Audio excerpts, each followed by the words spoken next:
Hi there, I'm the Reverend Danny Crosby, a Unitarian minister serving congregations in Altrincham and in Urmston in the northwest of England. And I offer this devotion as a balm for the heart, for the mind, for the spirit, and for the soul. And it's titled, Wandering While You Are Wandering into Love, a reflection for Lent. Home, no more home to me, whither must I wander? Hunger my driver, I go where I must. I wonder, are you a wanderer? Or when you are out a wandering, do you in fact find yourself a wandering? I wonder as I wander. I love to go a wandering along the mountain track. And as I go, I love to sing my knapsack on my back. Fa-la-dee, fa-la-la, fa-la-lee, fa-la-la, fa-la-lee, fa-la-la, my knapsack on my back. Anyway, enough of that silly wanderingness. Well, that might just brighten you up as I wander into this Lenten reflection. I find myself a wandering a lot. As I wander, I do in fact find myself wondering about oh so many things. And I often wonder at the beginning of the week where the Sunday's wandering may lead, where my service that this devotion is created from, where that wandering and wondering, where that might just lead. I wonder about the state of the world, the state of our humanity, our capacity to do incredibly beautiful and loving things, as well as grotesque and destructive things too. The world is full of both. Sometimes I wander and wander with others. Sometimes I wander and wander alone, well, apart from Molly usually. But she's usually just off investigating, far less troubled by the state of her own being and or the state of the world. I would do better, I think, to follow her wanderings than my own wanderings. But then again, she doesn't have to create worship and things like this, devotions like this, does she? She gets to just be a beautiful, fun-loving, gorgeous little dog. I was out with a friend the other morning and her dog, Ronnie, Molly's best friend, Ronnie. Well, it was actually just this Wednesday. We were wandering and we were wondering together. My friend is a writer, television writer, and I was asking them about their current work. They told me that it's something that they were working on was a bit stuck in production and wasn't quite sure where it was going to be going next. I told them that I was struggling to come up with something for this week, despite spending 2 days exploring and wandering down all kinds of blind alleys and really seemingly getting nowhere. So we wandered and we wondered for a bit longer, and eventually I headed for home. I had notes, I had thoughts galore, but my wandering had brought me no clarity to my wondering. I got home and just looked on Facebook and read a rather beautiful quotation posted by the Reverend Laura Dobson, my colleague in Chorlton, reflecting on Ash Wednesday and, of course, the beginning of Lent. She posted this, a quotation by A. Powell Davis, who was a Unitarian minister, I think born in England, but served in the United States in the first half of the 20th century into the 1950s. So written during the wartime period. Anyway, the quotation read, "Be with us, O God, when we think of the wrongs that we have done to other people, lest, hating ourselves for our evil doing, we turn our hatred outward onto them. Help us to forgive ourselves acknowledging that we are no better than we are, and then help us to believe that we can be better. And I believe that we can be better, but you have to acknowledge that we're not always. As I read it, I thought it was a beautiful prayer, and a beautiful prayer to take us into the season of Lent, something to reflect on at this time. It got me wondering as we begin our 40-day wander through Lent what this season is actually about. My friend had asked me actually how it relates to Easter, which it doesn't directly, but it relates to the sacrifice and the idea of the 40 days in the desert. And it ends, of course, with Easter. But surely Lent is not just about deprivation. Maybe it's about creation, because surely the message that was born in the desert was one of love, universal love, and creating that idea of the kingdom of God for all. About creating something, maybe Lent's about creating something beautiful over our lives and creating something beautiful in the lives of others. Surely it's about love coming to life once again in human form. In the example of Jesus, an example to all of us that love can come alive in our humble, fragile, frail at times human form, but that we have that capacity that it can be born in us too. And surely that's what is at the end of this, at the end of the thought. Surely that it's about that love coming alive once more, born again in that empty tomb, as it can be born in all of our hearts and minds too. So we have entered the season of Lent. I hope those that enjoyed your pancakes on Tuesday, what's called Shrove Tuesday or Pancake Day to others, or as I prefer to call it, Flat Yorkshire Pudding Day. But that's just me being silly. How do you eat yours? The following day, Ash Wednesday, which was the day when I was wandering with my friend, is for Christians marks the beginning of the 40 days of fasting and self-sacrifice and reflection that leads up to Easter, the day of rebirth, renewal, and new beginnings. I read the account in Matthew's Gospel the other day, and in it, Jesus is led by the Spirit, following his baptism, into the wilderness, which is a place of transformation, but also of temptation. He is taken to the pinnacle of the temple, to the top of a high mountain.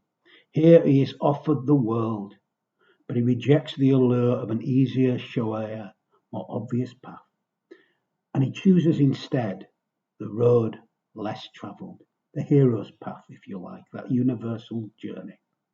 He is tempted by Satan, but resists temptation. Now, we get a bit confused about this. Satan is not a physical being, the horned creature character of cartoons or the Middle Ages. Satan is the tempter. That's what it means, really. It's an illusionary obstacle that keeps us from keeping to our responsibilities, the things that we want to do with our lives. It's the power that distracts us from living the loving life that we can actually live, whatever blows us off the path. And I felt distracted quite a lot this week. I found it difficult to focus. Not that I personally have been wandering around in the desert, starved and exhausted for 40 days. I haven't. So I don't really have much of an excuse for my distractions this week. But I still have found it hard to focus on the task at hand. And it seems I'm not alone. I've spoken to others who felt similarly. Why? Well, you answer, I don't know, is the full answer. I have my theories. Now, the resistance of temptation of Jesus in the desert is a universal tale. You'll find so many examples. Many of the great sages, for example, went on similar journeys before embarking on their missions to heal their people. The Buddha had to leave the comforts of home, abandon his weeping family, shave his head, and don the robes of a world-renouncing ascetic as he began his journey to discover a cure for the pain of the world as he saw it. Long before his revelations, Muhammad used to retreat to Mount Hira outside of Mecca, where he fasted, performed spiritual exercises, and gave alms to the poor. He did this in an attempt to discover a remedy for the troubles of his time. And it's worth remembering that while Lent has begun for the Christians amongst us, Ramadan began only the other day too, a time for fasting for Muslims. I was at the barber's and the two guys in the shop. It was the afternoon, and they were looking forward to eating a little later in the day. It's a tricky time. When Gandhi began his mission, he left the comforts of the elite in which he had lived his whole life and travelled to India, carefully observing the plight of the ordinary people. So during these times in the wilderness, the great sages found what they saw as their answers. They took the road less travelled, the hard road, the difficult road, and in them the answers somehow came to them whilst being distracted and tempted along the way. They discovered what they needed to impact positively on their people in their time and their place. And isn't this what the spiritual life's about? Sometimes a difficult path. It can feel lonely at times. It can be filled with temptations and distractions. But it's one where the answers are often found, and we come to terms with whatever we need to come to terms with, and we return to life, the hero's journey, with treasure to share, with love to share, whatever that might be. And I suppose Easter at the end with its chocolate and exotic gifts is about that celebration too. The great sages were not just wandering off alone just for the sake of it. They were wondering. They were wondering about what they must do, what they felt they must do with this one wild, wonderful life that had been given to them, how to live their life. Or maybe the second half of their lives, because really it's a tale of that. If in fact it's not even, Jesus was about 30, wasn't he? Well, people in his time, very few lived beyond 30. So he was, although we have this image of him being a young man, he's actually probably quite old, really, for that time and place. Certainly not young. When they were called out into the wild, the sages did not just wander aimlessly; they wondered, and they wondered often for a long, long time. I've heard that Lent is often described as a long time, as in that the word. So some theories of the word is that it actually really means length, as in a length of time. So the 40 days are not literal; they're symbolic of a long time. Just as 40 years in the desert symbolized a long time wandering around the desert for Moses and his people as they sought the promised land. In fact, 40 years was really a lifetime then. And so the story of Jesus in the wilderness echoes the struggle of Moses and his people too. He's reliving that account. He must remain true to his covenant, to bring this message of love, to bring religion back to the people, away from the temple and the following of rules, but this message of love and compassion and acceptance and non-tribalism, this universal love, this message to the people. Moses was trying to establish a religious community, a new religious community. Both the idea of the New Jerusalem, if you guessed, this kingdom of love, this kinship, this community of love, where all are welcome and loved. Wandering and wandering in the wild is part of any spiritual journey, really. I'm sure most of us have experienced something similar in recent years and times. So the journey, while being individual, is also communal because we all get to go on it, really, even if we don't want to. Jesus was thrown out cast out by the dove that came after the baptism. Maybe that's what happens to all of us, but maybe not as dramatically. This is a time of struggle, but it's also a time of transformation where change occurs and something new can be born again. A time that reminds us, while we are alone, we're also not alone. This is beautifully explained actually by a lovely meditation by Sarah York called Wilderness. She wrote, "We are neither where we have been nor where we are going. There is danger and possibility, risk and promise. In the wilderness, the Spirit may descend like a dove and lift us on its wings of hope, then drive us into the depths of despair. It may affirm us with a gift of grace, then challenge us to change. In the stories and the rituals of Eastern as well as Western religions, a journey into the wilderness represents a time when we both pursue and resist the holy. We may choose to enter the wilderness like the people of Yahweh to escape bondage, or like Henry David Thoreau to live deliberately, or we may, like Jesus, be driven there without much choice. Once there, even our markers of time and space collapse, for this wilderness is not in space or time, but is the boundless territory of the soul." It sounds barren, doesn't it? And I think that the other temptation that can blow us off course actually is to look at Lent or these or similar times in other traditions merely as a time of deprivation, of denying ourselves in some form of solidarity.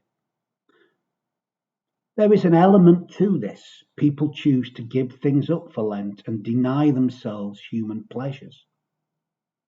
And it's of course the same with fasting in other traditions too. Those two men in the barber shop the other day fasting for Ramadan.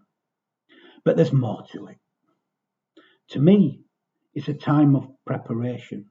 Yes, okay, of purification, but in the sense that it's readying us for something new, something that will be given birth to on the new day, on the day of renewal, on the day of rebirth, on what Easter symbolizes in the empty tomb, born again. So I want later on the Wednesday, I bumped into my friend again and Ronnie and the dogs played again, and she was asking me questions about Lent and Easter, and I did my usual wondering and waffling a little. And as I wandered home and thought of Easter and the enjoyment actually of chocolate and the Easter egg, I had expressed some frustration about this idea of denying ourselves, that there's more to it than just that.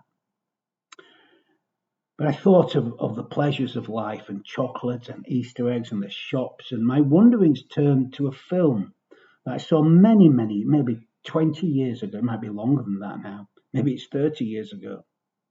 A film that's a wonderful allegory of what is at the heart, I think, of all the great stories.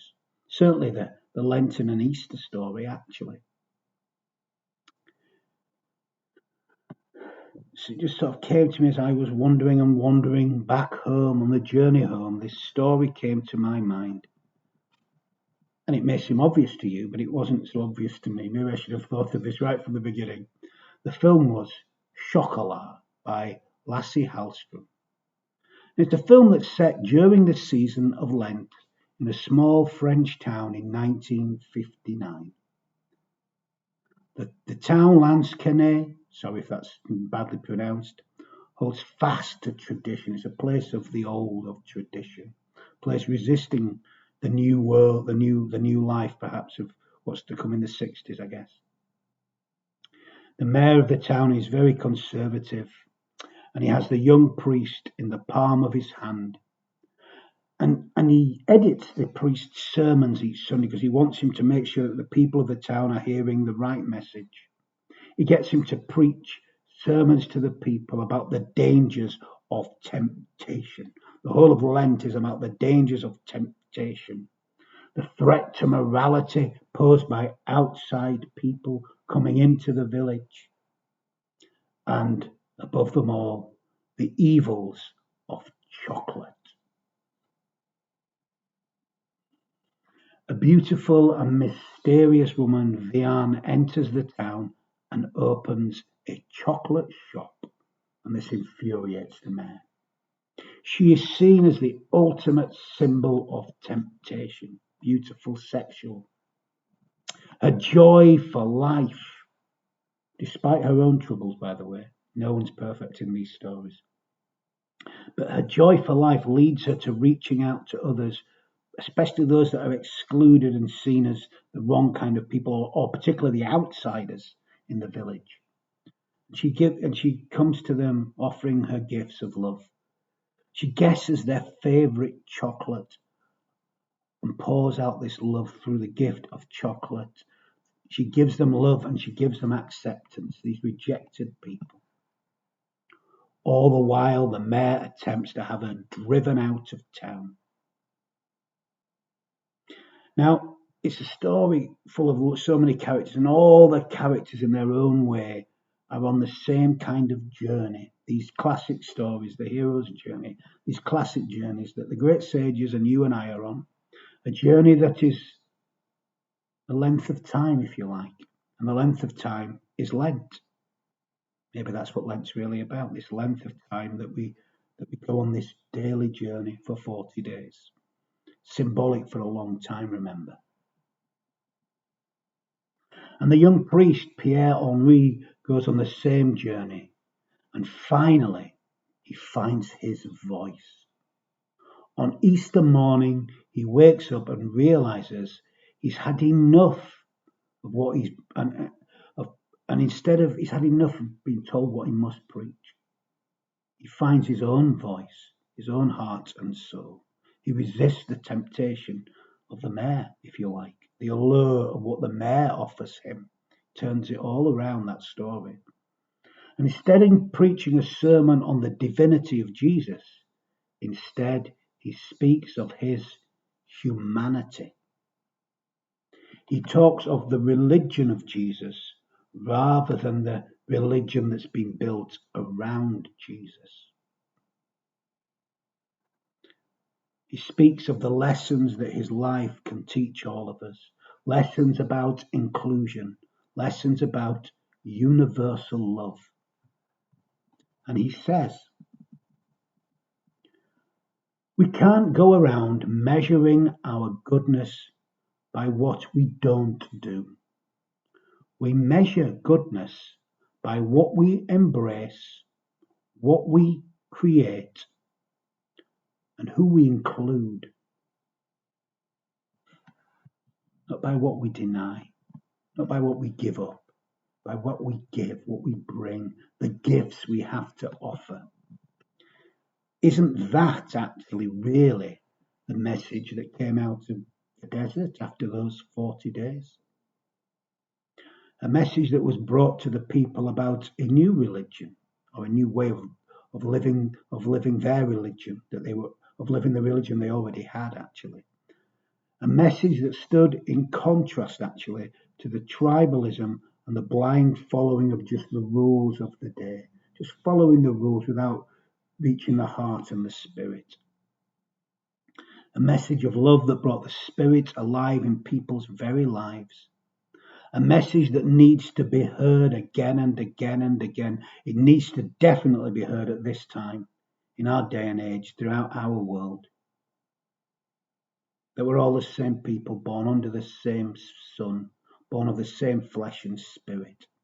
A message of inclusion, a message of radical love, if you like, a message of universal acceptance. I don't think that's radical, actually. I think that's our heart, that's what we're about. Universalism, universal love. So really, this is my message at the beginning of this Lenten season. This is where my wanderings have led me. There's nothing new in it. I'm sorry, I've come up with nothing original here. It's a message that people have been bringing back to humanity for millenniums. It might sound somewhat radical to some people in this day and age, but it's not. Unless, of course, love and acceptance is considered beyond the pale today. Love of all, by the way, for all of our neighbour. So I invite you to journey with me this Lenten season and see what you might uncover and perhaps discover as we wander and as we wonder, sometimes alone and sometimes together. I'm going to end though with a delight of mine anyway, chocolat to me, a little bit of Mary Oliver.